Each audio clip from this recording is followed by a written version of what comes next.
da Ana Tércia Almeida Lacerda, mudança construcional e constitucionalização da modalidade deôntica e epistémica. Boa tarde. Boa tarde. Inicialmente, eu gostaria de agradecer a FAPESD pela bolsa. Meu nome é Ana Tércia Almeida Lacerda, eu sou doutoranda no BPG Leve da UFRJ. Vou apresentar um trabalho que é orientado pela professora doutora Márcia dos Santos Machado, que é uma das organizadoras. Gostaria, nesse momento, agradecer a Vanessa e a Márcia pela oportunidade de estar apresentando o trabalho. É um detalhe, eu sou um pouco despachada, sou cearense, eu sou meio despachada. Eu vou ter que falar. Você não entende o que é isso, mas deixa para lá. Ah, eu estou muito feliz. Eu estou despachada? Ok. Ah, eu sou despachada. Pronto. É a minha primeira apresentação internacional, então, se eu chorar, por favor, ou se eu gaguejar, por favor, me perdoem, tá? Porque é muito importante para mim estar nesse momento, porque está dividindo conhecimento, uma outra língua, ouvi vários aqui, né? E mostrar um pouquinho da pesquisa, né? Porque, assim, estou me tornando pesquisadora há um certo pouquinho tempo, então eu trabalho com mudança constitucional e constitucionalização da modalidade deôntica e epistêmica. É, meu, ah, eu estou trabalhando, esse aqui é um trabalho específico, é um recorte da minha pesquisa específico para esse momento, tá? São textos manuscritos que eu trabalho, que se destacam em pesquisas na sociolinguística. No caso aqui, são cartas, diários e outros documentos que eu acho importantes, que são muito próximos da linguagem natural e fornecem a contribuição para a história da linguagem vista de baixo. O objeto de estudo são construções que expressam modalidade deôntica e epistêmica e se enquadram no esquema V1 mais V2, o V1 sendo a posição do verbo dever, poder, precisar, ter de, e a segunda posição, o verbo de natureza diversa no infinitivo. Eu gostaria de mostrar um primeiro momento, uma carta. O meu corpus foi retirado do projeto História para a História do Português. São cartas oficiais do século XVIII ao século XX e também particulares. Essa, no caso, mostra que é um trecho de uma carta oficial. O que é que entende-se por cartas oficiais? Normalmente são de governadores do Brasil, no caso aqui, do Rio de Janeiro, porque foi um centro, né, a metrópole que governou o Brasil, né, os governantes ficaram no Rio de Janeiro, né, então por isso essa escolha. Infelizmente, o projeto eu gostaria de ter feito ou com Piauí ou com Ceará, mas não tem essas cartas registradas, né, com o banco. Esperamos que com o projeto Incorpora a gente possa ter, né, coisas de outros estados também. Muitas vezes ficam muito ligadas aqui. Então, aqui eu tenho um caso, né, de uma carta oficial ao vice-rei, a um pedido, uma solicitação à Vossa Excelência para fazer determinada situação. E você vê em vermelho aqui, né? Pode fazer o que Vossa Excelência deseja. Você vê aqui uma escrita diferente, né? Século XVIII, e outro momento aqui, o pode falar com o senhor vice-rei, porque os vice-reis ficavam aqui, desculpe, aqui não, ficavam no Rio de Janeiro. E aqui outra situação com outro verbo estudado, que se deve evitar fazer determinada coisa e agricultores, porque aqui está tratando de não ter agricultura muito próximo das vilas, teria que se afastar um pouco. E aí, alguns objetivos dessa pesquisa é observar as possíveis interferências do contexto de uso para a interpretação adequada do uso deôntico ou epistêmico desses verbos modais e analisar as mudanças construcionais sofridas pelas construções modais no período do século XVIII ao século XX no português brasileiro, que ocorre na passagem deôntica à epistêmica. O referencial teórico é a linguística funcional centrada no uso, né? Pensamos as línguas, uma corrente teórica, né, que pensa as línguas naturais como sistemas maleáveis, adaptáveis aos novos padrões derivados de uso, né? Para essa corrente, o conhecimento da língua se faz como uma rede de correspondência de forma e significado. O colega que me antecedeu já trabalha na mesma perspectiva, né? E aí a gente pensa que é analisar esses textos orais ou escritos, no meu caso aqui, textos escritos, a partir de uma função comunicativa. Outra base é a abordagem construcional de mudança, de Trousdale, que prevê dois processos, né? A mudança constitucional e a constitucionalização. Não vou me ater, o colega também já falou, eu também trabalho com esquematicidade, produtividade, composicionalidade também, assim como o colega, não vou tratar.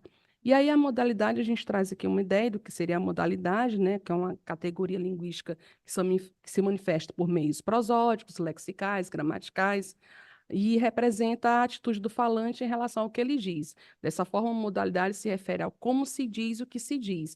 E aí, desde ontem, eu estou prestando atenção que sempre nas conclusões a gente tem, pode acontecer determinada coisa, ou nos resultados, aparentemente, pode estar acontecendo tal coisa. Então, a gente trabalha a modalidade a todo momento, né? E toda hora observo, aí parece que eu estou...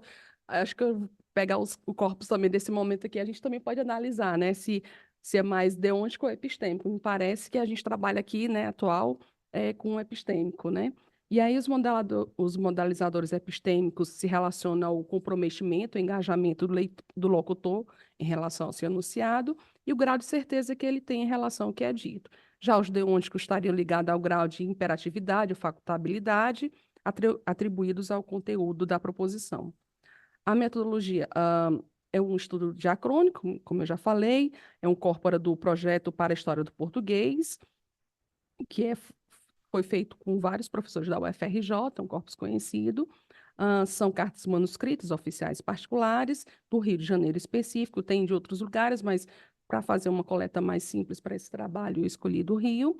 E a gente destaca a importância do contexto da interpretação para o contexto para fazer uma leitura ou deôntica ou epistêmica. O que a gente mais achou, né, e que ao analisar primeiramente as ideias atribuídas à modalidade deôntica estão ligadas à obrigação, permissão, desejo, vontade, capacidade, e a epistêmica, a possibilidade, probabilidade nessa questão do grau de certeza ou comprometimento. No caso aqui foram analisadas 194 cartas, 27 do século XVIII, 72 do século XIX e 95 do século XX. E aí o que fizemos? Fomos ler as cartas, separar os verbos, primeiro pela raiz, né, e depois as conjugações, depois fomos separar, primeiro separando por século, depois separamos os 4 verbos, o que é que seria epistêmico, o que seria deôntico, e dentro também no tipo de carta, oficial ou particular. Nesse caso aqui, a gente destaca o papel dessas fontes primárias, né, cartas, diários, que seriam importantes para a sociolinguística histórica, né, porque eles poderiam preencher, né, espaços em brancos deixados pela perspectiva da linguística histórica tradicional. Eu queria destacar porque, assim, por que das cartas, né? Muita gente pergunta, por que que você fez essa questão só das cartas? Primeiro porque atualmente a gente não tem mais cartas, né? E cartas são documentos, né, muito importantes que mostram a riqueza desse aqui, eu acho mais as particulares, né? Porque tem cartas de Rui Barbosa, coisas assim muito interessantes cartas amorosas, né? Então, são coisas muito particulares e a gente vê o carinho, a afeição, como se relaciona as pessoas ao pedir ou ao desejar fazer alguma coisa, né? Então, eu fico muito sensível a essa história e que isso, infelizmente, está se perdendo, né? Esse carinho, essa coisa de mandar, não tem mais carta, né? É um gênero, não sei nem se eu digo perdido, né? Apagado, né? Da nossa história. E essas talvez serão as últimas cartas analisadas, né? Porque no século XXI a gente não tem mais, né? E nem oficiais. Aí aqui uma amostra, né, de como é que fica lá no site do PHPB, que é o site, o Drive. Aqui é um pouquinho de como é que está exposto lá, então você clica e tem acesso às cartas por século, ou manuscritas, né?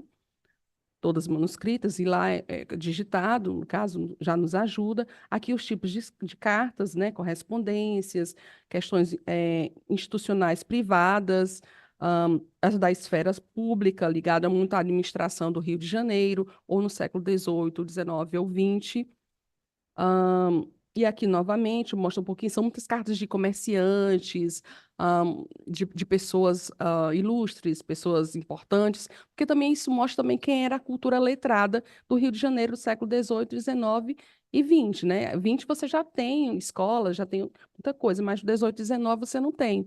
E particularmente o século XVIII não são brasileiros, são pessoas estrangeiras que vieram ao Brasil, ou e século XIX também é uma parte. Então você tem não brasileiros ainda, né? No século XX tem poucas cartas, fica infelizmente ligado muito a cartas particulares. Ahn, e aqui a disposição das cartas, desculpe, inicialmente a disposição das cartas, né, por século. Aqui a quantidade, ó, de cartas, a parte dos modais. Eu já vou fazer análise, né? O modal poder, ele é o que mais aparece, o menor frequência é o ter de, né? Isso em todos, ó, em todos, tá? Se você for a quantificação aqui até o fim. Por que que eu mexo aqui e já acontece isso? Uau. Não toco, só nessas teclas. Obrigada. E aí aqui é a partir de século, né? Então, como eu mostrei para vocês, como eu falei para vocês, eu separei, e aqui o século XVIII você tem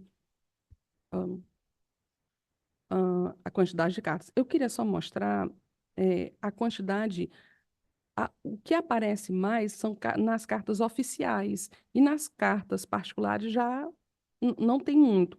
Já isso já muda um pouquinho. Aí, antes disso, eu queria mostrar um exemplo, né? Tá passando de uma vez. Sim, mas eu... Ah, não, obrigada. Tá bem. Ahn, eu queria só mostrar essa carta aqui do Rui Barbosa, que é muito interessante. Cartas pessoais a Rui Barbosa, né, e também um político, né, uma pessoa importante. Aqui é organizado pelo Afrânio, pela professora Janá e Laura. Ahn, é uma carta de Abílio César Borges, que tem vários usos do poder e do dever. Quantos minutos eu tenho? Ó, eu não mexi, já mudou. Já está querendo mudar. Pronto. Então, eu vou direto para os resultados e fica mais tempo para a gente conversar. Então, o poder é o mais frequente dos verbos estudados nos 3 séculos, e a distribuição dele nos 2 tipos de cartas não é igualitária. Há uma maior presença do verbo poder nas cartas oficiais do século XVIII e nas cartas particulares do século XIX e XX. O verbo ter é o menos frequente, está presente nas cartas particulares do século XX. Parece haver uma tendência de mudança na frequência de uso dos modais de acordo com o tipo de carta, e observando os 3 séculos, constata-se que o tipo de modalidade mais frequente é a epistêmica. Há uma relação entre o tipo de modalidade e o tipo de carta. Se eu tenho mais cartas oficiais, eu tenho mais. Inicialmente, a gente pensa que vai ter mais deôntico, mas aí há uma modalização mais ligada ao epistêmico. E há diferentes significados atribuídos. Eu não mostrei aqui, mas eu vou ver aqui o tipo de verbo que acompanha mais o verbo poder, por exemplo. Isso aqui é porque eu fiz diferente. Por exemplo, o verbo poder, o que mais acompanha sempre é o verbo fazer, tá? O verbo dever está muito ligado ao fazer e ao ser. Isso aqui, só para lembrar. E eu queria também destacar que na hora da coleta, eu tirei, porque você vai fazer a coleta e aparece todos os tipos de poder, né? Então, quando tinha um não no meio, eu tirava. Quando tinha um se, também eu tirava. Então, teve também algumas coisas que eu tive que retirar da pesquisa. E dizem que a gente não deve falar isso, né? Mas eu vou falar. Eu não trabalhei as ambiguidades, né? E eu até falando com uma colega francesa no evento, ela disse assim, deixa as ambiguidades para o pós-doc, porque também tem o problema das ambiguidades, né? Porque aí você tem também que ter a interpretação, mesmo com o contexto, você ainda tem o problema de ser deôntico ou epistêmico. Então, talvez só com a entonação, aí se isso fosse gravado, a gente poderia saber se é um ou se é outro, né? E aqui mais um caso, também uma carta pessoal, também com esses usos. A- aqui eu acho que é um filho falando para a mãe, que solicita, que pede, né, para que possa levar determinadas coisas, porque ele está viajando e precisa, e tem uma menina que vai para uma escola também. Ahn, E aí, nas considerações quase finais, essa análise deu ênfase à importância do contexto de uso dos modais para a interpretação no sentido das construções, para uma leitura deôntica ou epistêmica. Também foi relevante o conhecimento da situação em que as cartas foram produzidas, porque não foi só a leitura das cartas, mas lá no PHPB, você tem o contexto, né? Então, era uma carta de fulano de tal para fulano de tal, em determinado lugar, que fazia isso e tal, tal. Então, você lia esse preâmbulo, essa introdução, e aí depois você lia a carta propriamente dita para saber se era isso. E a análise dos usos modais nessas cartas manuscritas nos mostrou uma expansão do sentido deôntico para o sentido epistêmico, evidenciando que de um século para o outro, as construções estudadas estão passando por um processo de mudança constitucional que envolve as transformações que afetam internamente as construções já existentes na língua. A modalidade deôntica estabelece uma relação direta com a modalidade epistêmica, visto que a primeira pode passar a figurar com o significado da segunda, e esses verbos modais, nas construções estudadas, se adaptam aos vários contextos de uso, originando diferentes possibilidades de interpretação em relação à modalidade deôntica ou à epistêmica. Ah, Aqui as referências e eu agradeço o momento. Obrigada. Obrigada. Eu consegui cumprir? Obrigada.